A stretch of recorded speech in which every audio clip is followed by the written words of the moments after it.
আসসালামু আলাইকুম ওয়া রাহমাতুল্লাহ। চলেন একটা টপিক নিয়ে কথা বলি। আমাদের মির্জা ফখরুল ইসলাম আলমগীর। বিএনপি যেহেতু বাংলাদেশের এখন সবচেয়ে বড় রাজনৈতিক দল যারা ক্ষমতায় যাওয়ার জন্যে রেডি হয়ে আছে। সুতরাং তারা নির্বাচনের কথা বলবে,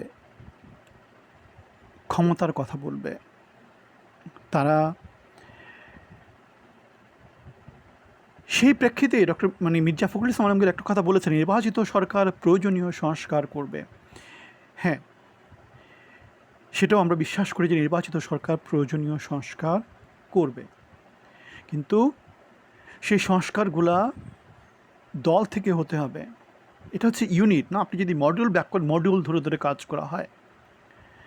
এখন আমার দলের মধ্যে যদি আমি সংস্কার নিয়ে না আসি, আমি যদি মনোনয়নের যে সংস্কৃতি সেটা যদি পরিবর্তন না করি, আমি যদি নির্বাচনী ব্যবস্থায় পরিবর্তন না নিয়ে আসি, আমি যদি দলের নেতৃত্বে যোগ্যতাকে নিয়ে না আসি, এগুলোকে যদি নিশ্চিত করতে না পারি, তাহলে অযোগ্য যে নেতৃত্ব দলের মধ্যে থাকবে তারা কি সংস্কার করবে? তারা সেই সংস্কারটা করতে আগ্রহী হবে কি? কনফ্লিক্ট অফ ইন্টারেস্ট বলে যে কথাটা আছে, সেটা কি তারা মানবে? সো নির্বাচিত দল সংস্কার করবে, ঠিক আছে। দলকে আমরা এত প্রাধান্য দিচ্ছি কেন? সংস্কারটা দেশের জনমানুষ কি চায়? গণভোট দিয়ে সেটা কেন ঠিক করা হবে না? জনগণের কাছে যাওয়া হবে না কেন? যেমন বিএনপি হয়তো সরকার গঠন করলো, বিএনপি সংস্কার করলো। এখন বিএনপি কয় বছর ক্ষমতায় থাকবে? 2 বছর, 3 বছর, 5 বছর। 5 বছর পরে তবে নির্বাচন হবে। তখন অন্য একটা সরকার যদি আসে, তারা কি বিএনপি সংস্কারটাকে মানবে? তাহলে জনগণের গণভোটে যে সংস্কারটা হবে সেটা সবাই মানতে বাধ্য।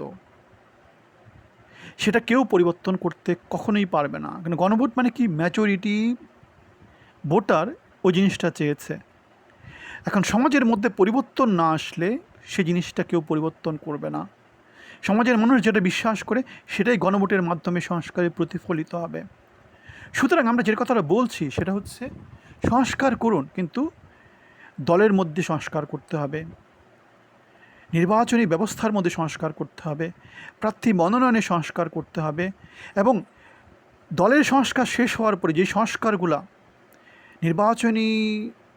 নির্বাচিত সরকার ফাইনালি করতে চায় দেশের জন্য, সেটা গণমানুষের কাছে নিয়ে আসতে হবে। যেমন হাসিনা সরকার নানা রকমের সংস্কার তো করেছে, নানা রকমের এজেন্ডা তো নিয়ে আসছে না? গত 17 বছরকে আনেনি?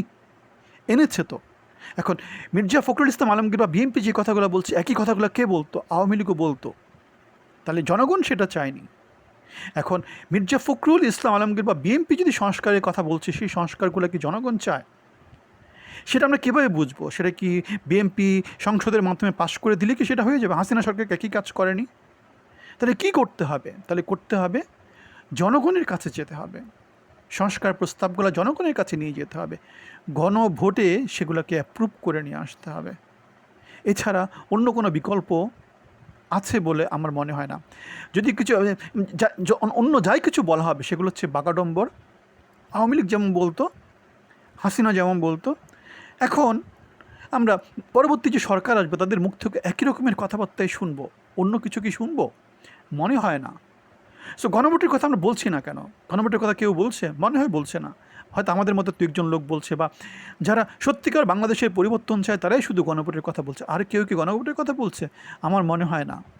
সো সবাই তাহলে কীভাবে আছে? সবাই আছে আমার সুবিধা কোথায়, হোয়ার ইজ মাই চিজ, আমি কি খাবো, আমি কতদূর পাবো। বাংলাদেশের কথা বলছে না, গণমানুষের কথা বলছে না। সো সিদ্ধান্ত আসতে হবে গণমানুষের ভিতর থেকে আসতে হবে, গণভোটের মধ্য দিয়ে আসতে হবে। বাংলাদেশ হচ্ছে গণপ্রজাতন্ত্রী বাংলাদেশ, বাংলাদেশ জনগণের বাংলাদেশ। সুতরাং জনগণ ঠিক করবে। এখন নির্বাচিত সরকারের দোহাই দিয়ে হাসিনা করেছে, নির্বাচন করেছে, দোহাই দিয়েছে, সংস্কার করেছে। এখন আমাদের পরবর্তী সরকারও যদি একই পথে হাঁটে, সেটা হবে জাতির জন্য প্রচণ্ড রকমের হতাশাজনক। এবং তারেক জিয়া যে কথাটা বলেছেন যে আমরা যদি পুরনো ফ্যাসিস্টের পথে হাঁটি তাহলে যেটা হবে, পরিবর্তন হতে 5ই আগস্টের মতো সময় লাগবে না। এখন জিনিসটা পুরো আরও অনেক বেশি সহজ হয়ে গেছে, অনেক বেশি ভোলাটাইল হয়ে গেছে। সাধু সাবধান। আপনার মতামত জানাবেন। ভালো থাকবেন। ধন্যবাদ।